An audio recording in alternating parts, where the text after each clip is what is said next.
Olá, boa noite. No começo da semana foi comemorado o Dia do Psicólogo. O Jornal da UFO de hoje é dedicado para falar dessa profissão que ajuda a melhorar a qualidade de vida e saúde mental das pessoas. Afinal, qual a importância da psicologia nas nossas vidas? Saiba agora no Jornal da UFO.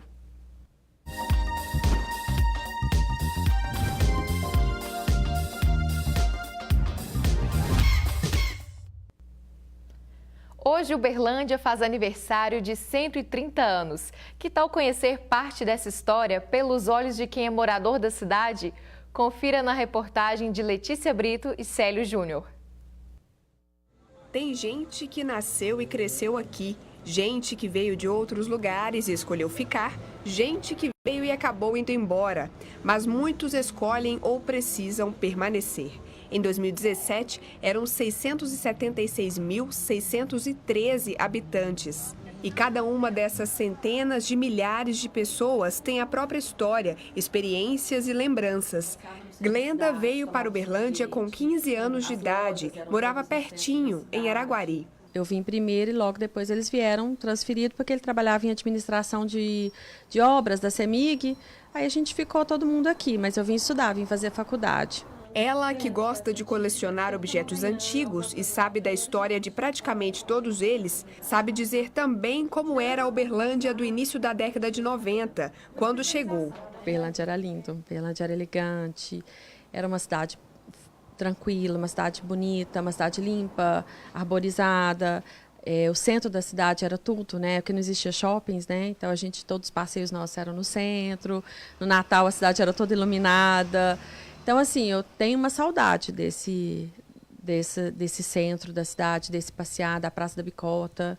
No ano em que Glenda começou a estudar letras na UFO, 1991, Marcos nasceu. Ele é de Uberlândia, porque algumas décadas antes de nascer, a família da mãe veio de Muriaé e os familiares do pai vieram de Tupaciguara. Meus avós, eles vieram buscando oportunidade de trabalho. Em especial, meu avô, do lado paterno, ele veio buscando oportunidade na construção civil. Ele era armador de ponte. Logo na sequência, ele teve meu pai, e meu pai formou em arquitetura. E eu vim depois e formei em engenharia civil. Ele lembra de uma cidade tranquila, da época em que era criança. Tive uma infância muito boa, uma infância simples de criança, brincando na rua com os amigos. Era uma infância muito tranquila. Uberlândia era uma cidade muito pacata na época. Eu cresci no bairro Tubalina aqui. E sobre as mudanças? Uberlândia é uma cidade que se desenvolveu, uma cidade que atraiu pessoas buscando novas oportunidades. Então hoje a cidade tomou uma proporção de uma pequena metrópole.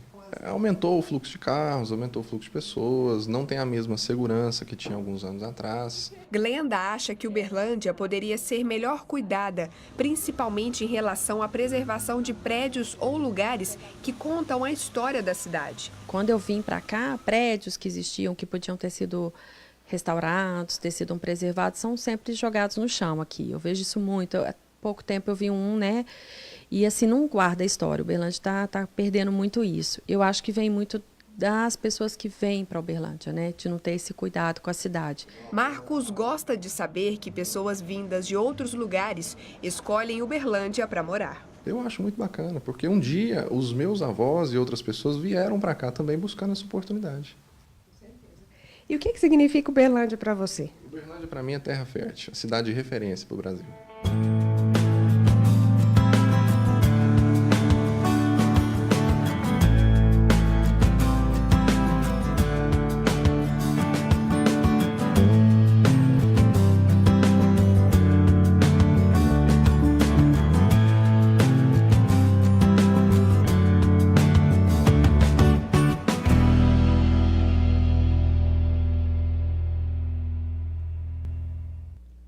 E falando em comemoração, na segunda-feira, dia 27, foi o Dia do Psicólogo. Nossa equipe de reportagem conversou com alguns alunos da Universidade Federal de Uberlândia para saber se já fizeram terapia ou se têm vontade de fazer. Olha só.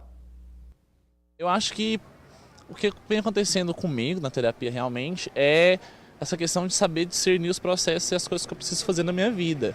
Se é aquilo mesmo que eu estou fazendo, e acho que um lema que eu sempre levei desde quando eu comecei a terapia é ter força para mudar o que a gente consegue mudar, e aquilo que a gente não consegue mudar, ter discernimento para entender que existem coisas na vida da gente que não tem como haver mudanças, a gente tem que se habituar a elas, mas exercer uma força nasquelas que a gente consegue mudar.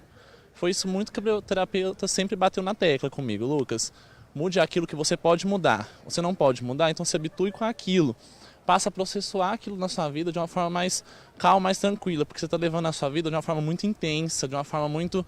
Você está levando as coisas de uma forma muito a ferro e fogo, e não era assim.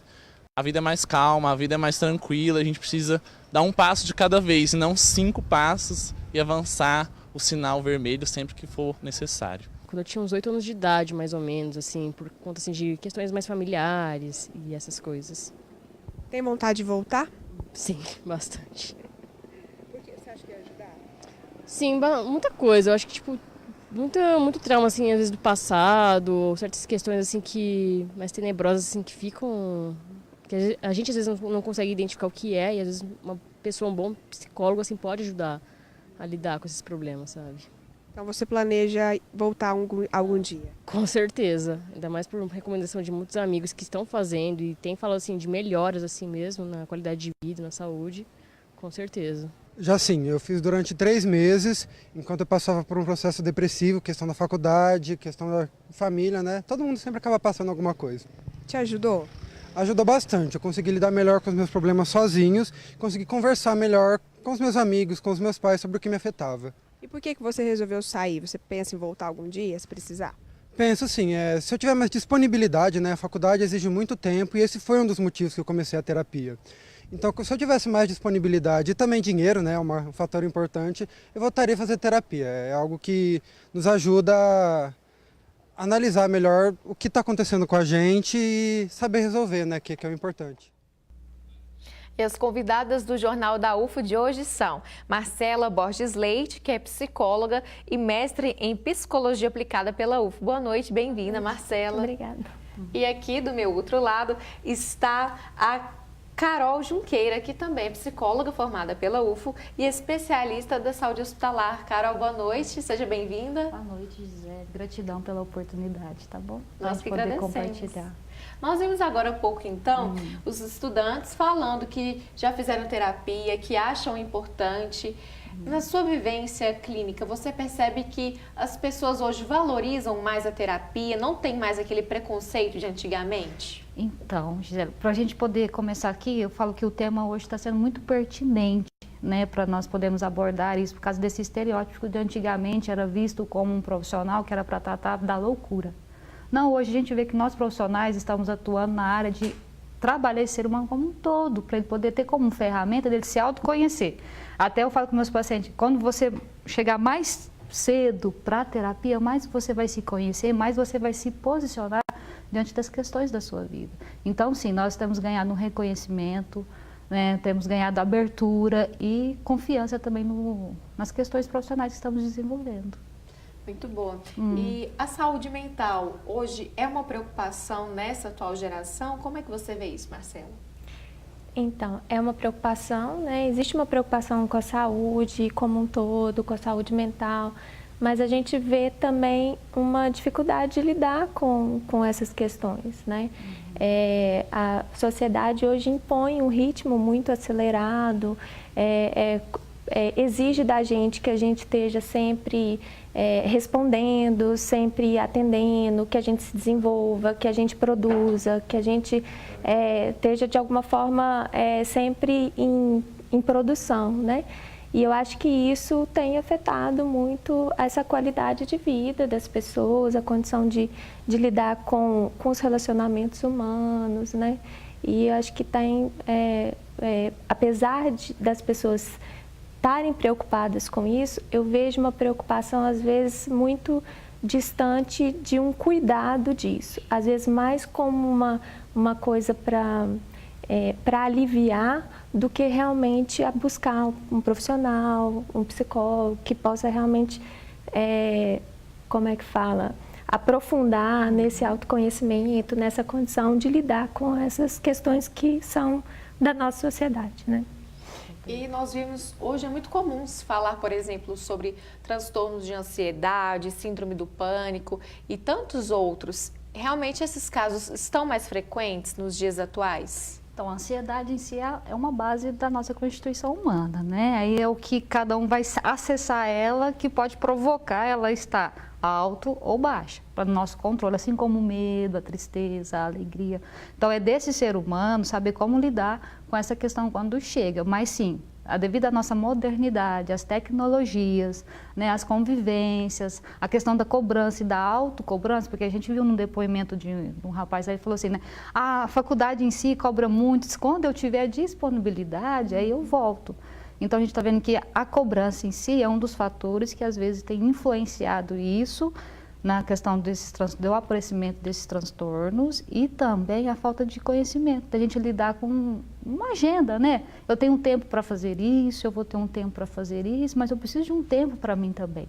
Porque senão a gente começa a desenvolver as doenças psicossomáticas, que depois aqui no transcorrer a gente pode conversar um pouquinho. Certo. E é por isso que é tão importante, Marcela, essa figura do profissional da psicologia, porque às vezes as pessoas no passado viam que apenas quem tinha problemas sérios é que deveriam buscar a ajuda desse especialista, mas não necessariamente, é isso? Não necessariamente. Hoje a psicologia tem entrado, né? A gente só viu no campo da psicoterapia, mas a psicologia tem entrado em diversos campos, né? Ela tem entrado na questão, principalmente na questão social, né? O psicólogo tem entrado nessas questões, ele tem entrado na questão jurídica, tem entrado muito na questão não só da saúde mental, mas também em diversos locais onde isso também vai ser cuidado de uma outra forma por esse profissional. Então, eu vejo, sim, que a importância e que como que ele tem entrado em outros campos também, né, e tem procurado. E eu acho que essa diversidade de atuação, né, tem trazido também para a sociedade um olhar também mais ampliado no sentido do que seria o trabalho do psicólogo, né, que não só voltado com a loucura, né, em si, mas com o sofrimento mental, né? É até interessante você tocar nesse ponto. Vamos explicar para o pessoal que nos assiste quais podem ser as áreas de atuação de um psicólogo.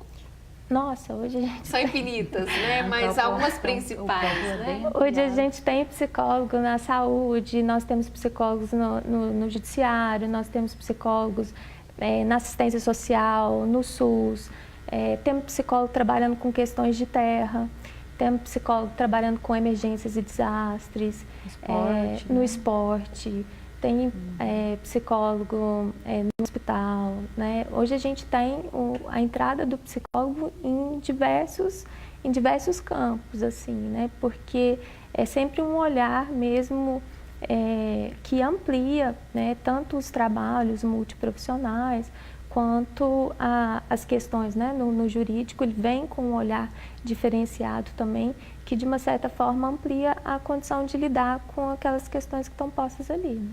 Que tem a ver com comportamento, né? Hoje nós estamos aqui para refletir um pouco sobre comportamento e saúde mental hoje é vida.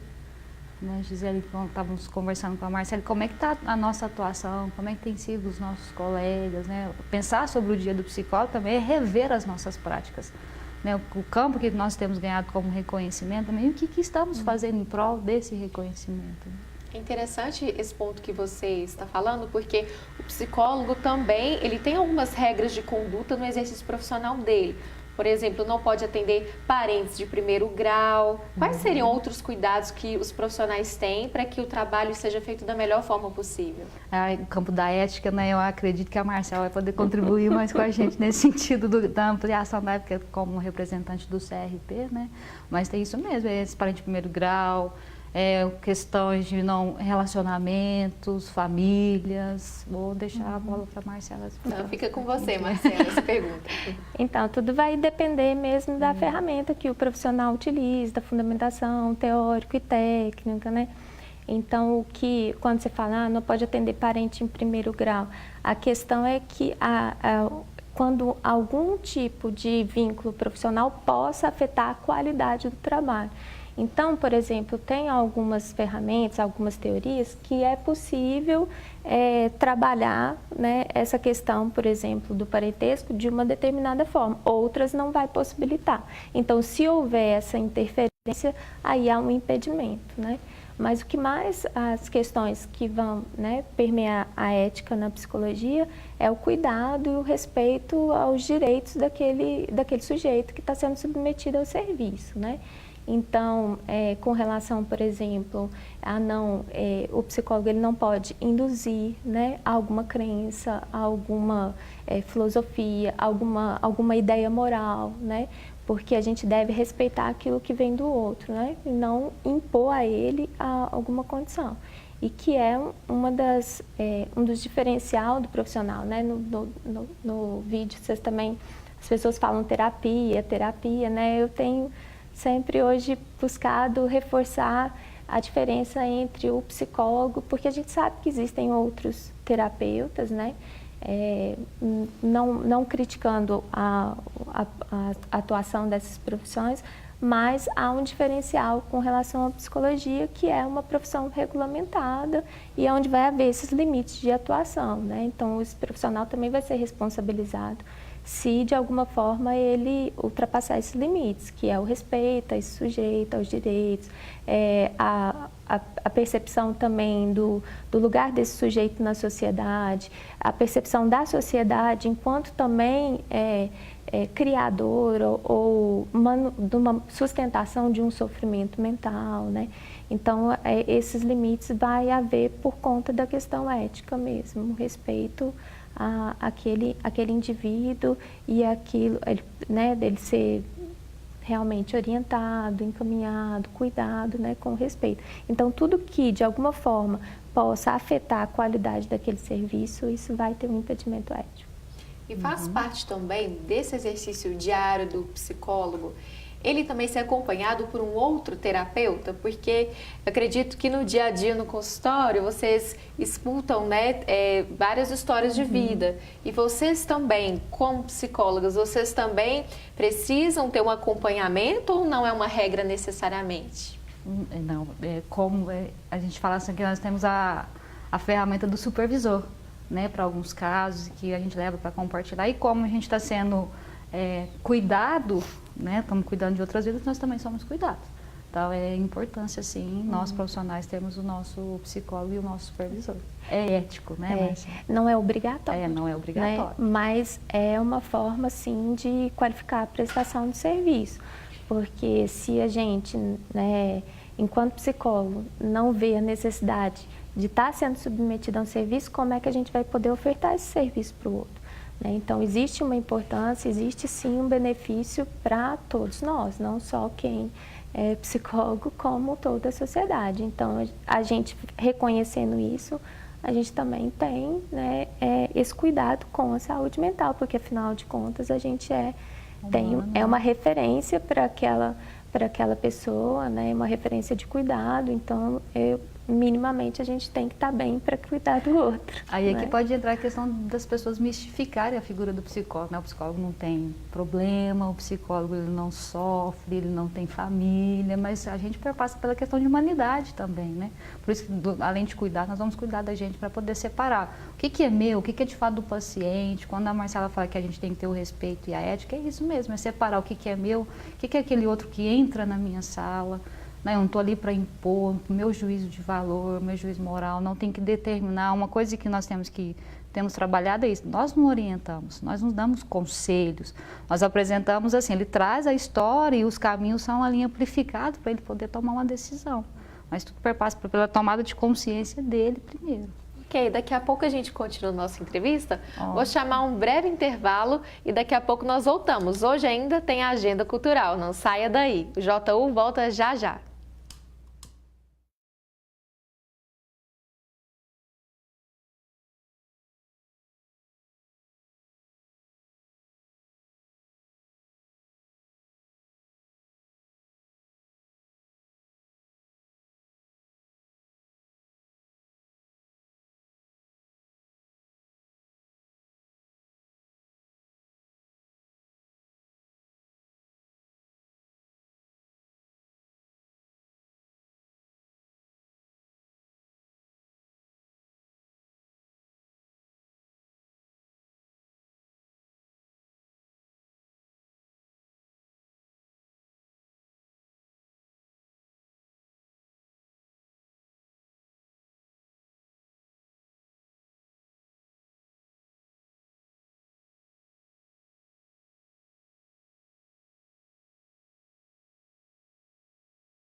Jornal da UF está de volta. Como ficam as temperaturas na véspera do fim de semana? Veja agora na previsão do tempo.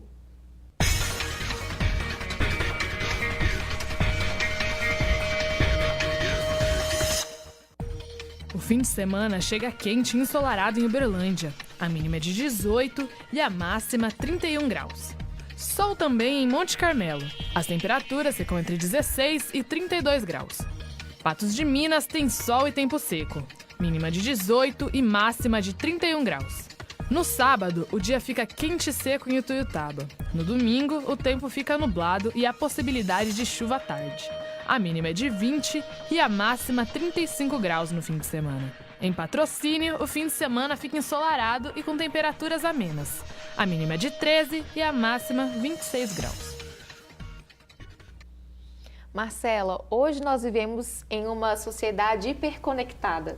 E como que fica essa questão também dos problemas de saúde mental e também outros transtornos tão comuns como a ansiedade nessa geração e nesse contexto de muita conectividade?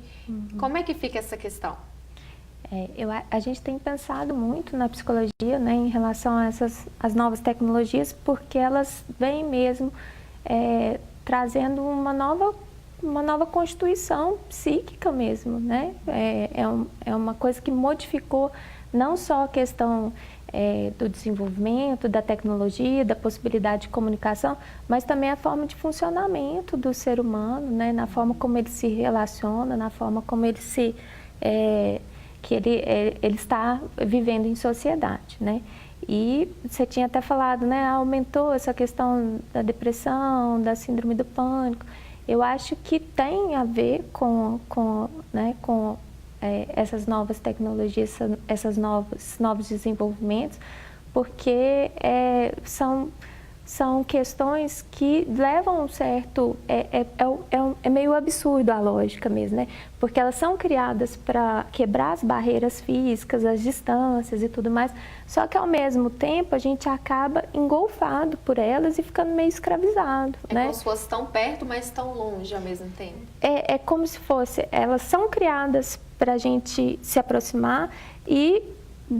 De uma forma estranha, elas acabam se invertendo e a gente fica aprisionado e elas distanciam. Um paradoxo. É um paradoxo. Né? Veio para nós evoluirmos e a gente tem que perceber que evoluímos emocionalmente. Basta você olhar uma criança de 2 anos, como é que ela já está? O dedinho dela já está ali, ela já consegue conectar, né? Você chega em um local, você vê todo mundo ali conectado e a presença ali, o olho a olho, cadê? Cadê aquela conversa, aquela coisa gostosa, né? Isso interfere, por exemplo, na formação dos filhos nessa atual geração? Então, vai depender de como essa questão da tecnologia é usada e vista em casa. Porque as crianças, elas vão olhar para os pais e vai ter os pais como referência. Se o pai e a mãe estão ali a todo momento e tal, filho, depois eu faço. Filho, depois você vem aqui. Isso sim interfere nas relações, nas construções, na formação de pensamento. Com certeza, sim. De uma vivência também, né? Porque às vezes o que a gente vê que interfere hoje, que a gente vê na clínica surgindo, né? É muito fácil hoje também o pai e a mãe pegar, né, um tablet, pegar, iPad, né, e colocar para a criança, porque aquela criança fica absorta naquilo e não dá trabalho, né? E dá trabalho brincar, dá trabalho educar, dá trabalho estar junto, né? Criar atividades, construir atividades com aquela criança, né? E então a gente vai tendo uma geração mesmo que fica de uma certa forma, né? Tem toda essa tecnologia à disposição para que a gente pudesse estar mais próximo, mas na verdade há um isolamento, né? E aí vem mesmo essas questões, esses adoecimentos que têm a ver um pouco com essa sensação do vazio, de uma falta de sentido na vida, né? Porque o sentido vai ficando muito efêmero, muito aquilo que é facilmente descartado, ter um telefone com uma tecnologia, aquele telefone já passa para uma outra coisa. Então aquilo vai ficando e acaba que a vida vai perdendo um pouco desse sentido, né? Principalmente a gente vai ver isso na questão da depressão. A fala vai ficando um pouco empobrecida, né? Os vocabulários, tanto que uma das ferramentas nossas é a fala. A gente vai conhecendo o indivíduo pela fala e toda a constituição dele, né? Então, dentro do set terapêutico, você vai direcionando a questão da nossa escuta, é a fala. E como é que é a fala desse pequenino que está sendo formado? Quais que são os sentimentos, quais são as emoções? Então, eu até falo com os meus pais, na hora de você estar lá na cozinha, cozinhando, deixa essa tecnologia, ouve, vê, olha nos olhos, vê o que você está plantando nas emoções dessas crianças, desses pequeninos. É como se dissesse, viva na vida real e deixa o mundo online um pouco de lado, Isso, né? um pouco. E é necessário, porque nós estávamos conversando antes de entrar aqui, eu e a Marcela, o quanto que nós temos observado que a geração está um pouco perdida, né, de referências, muito materialidade, muito suprimento, mas cadê a emoção, cadê o toque, cadê o tempo, né, como é que tá essas formações? É como uma obrigação, né, uma obrigação de ter que fazer alguma coisa, de ter que ser alguma coisa, de ter que ter alguma coisa. E aí, o que é realmente daquela pessoa, né? Quando ela falou de trabalhar autoconhecimento, o que faz realmente sentido para aquela pessoa? Quais são os valores dela? O que é realmente importante? O que não é? Para que aquele sentido possa ser construído por dentro e não vindo de fora para dentro. Porque quando vem de fora, ele fica realmente, ele não se sustenta, ele não sustenta esse sentido, né? Que está o tempo inteiro sendo reconstruído, né? Okay. Aí que está uma das grandes perguntas, que é assim, quem sou eu? Né, pensando um pouco aí que a Marcela está trazendo, quem sou eu de fato? Qual que é a minha missão? Qual que é o meu sentido aqui nessa vida? Que já começa a dar sentido. Eu estou aqui, vamos seguir na onda, blá, blá, blá. Onde eu quero chegar? Interessante. Fica então essa reflexão, né? Falando então em viver a vida, né? Hoje, sexta-feira, é dia da nossa agenda cultural. Veja as dicas que o Júnior Caritel preparou para você.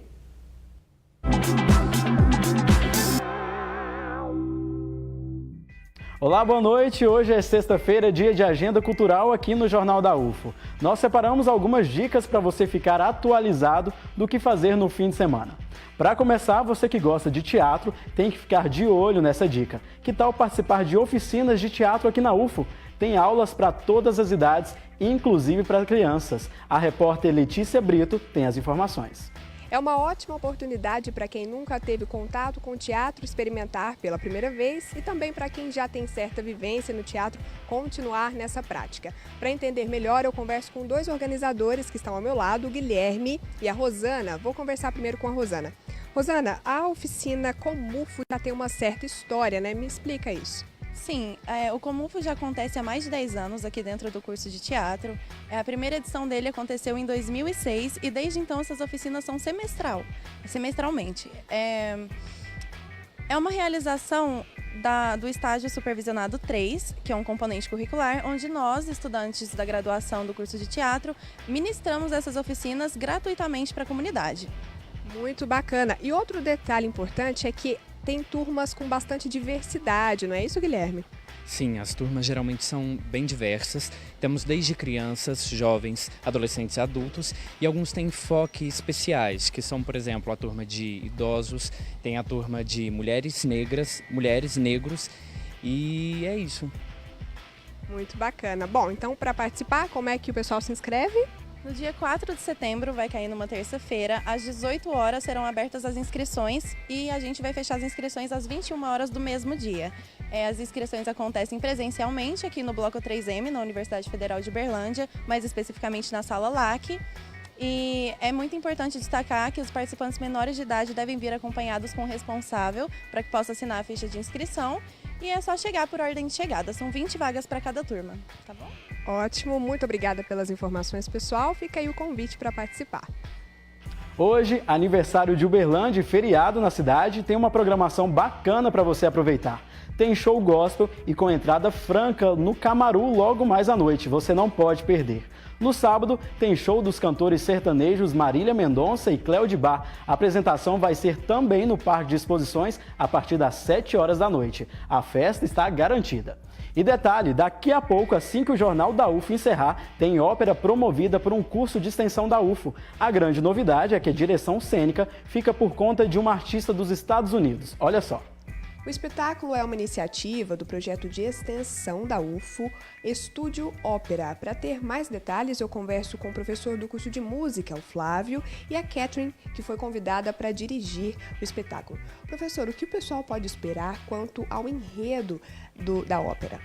Bom, o enredo da ópera é sobre a história da Sora Angélica, que é uma moça que vai para o convento, colocada lá pela família, por ter sido mãe solteira naquela época, no final do século XIX, início do XX.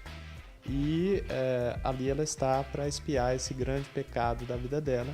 E a ópera se passa durante um dia dentro do convento, com suas consequências mais trágicas. E é daqui a pouco, né, professor? Gratuito. Vamos fazer o convite, então? Então, gratuito, todos estão convidados. Devem chegar mais ou menos 1 hora antes do espetáculo para pegar uma senha, que os lugares são limitados. E às 19h30, hoje no Grupo Pontapé de Teatro. Bom, eu queria saber da Catherine sobre o desempenho da nossa ópera, a impressão que ela tem do nosso trabalho aqui e as expectativas para esse espetáculo. I'm very happy to be back here at UFO. I am quite impressed with the talent of the students, their singing ability, their improvement vocally, and their acting ability. And I'm thrilled to be here, and I think this wonderful production of Swear Angelica is going to be greatly appreciated, and the kids are doing a great job.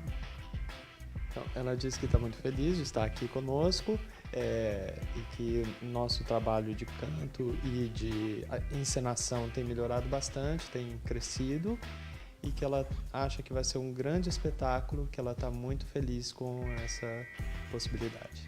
Muito obrigada pelas informações. Bom, é isso, fica a dica para daqui a pouco. Voltamos ao estúdio. Gostou das nossas dicas de hoje? Essa foi a Agenda Cultural. Um bom fim de semana para você, aproveite bastante e até mais!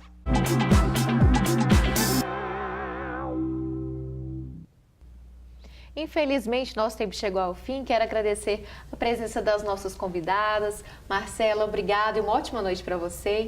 Eu que agradeço a oportunidade de falar da psicologia, que é minha profissão, né? Que a gente tem tanto amor. É verdade. E a Carol também. Boa noite, muito obrigada. Boa noite, obrigada. Obrigada à casa por ter nos recebido e gratidão.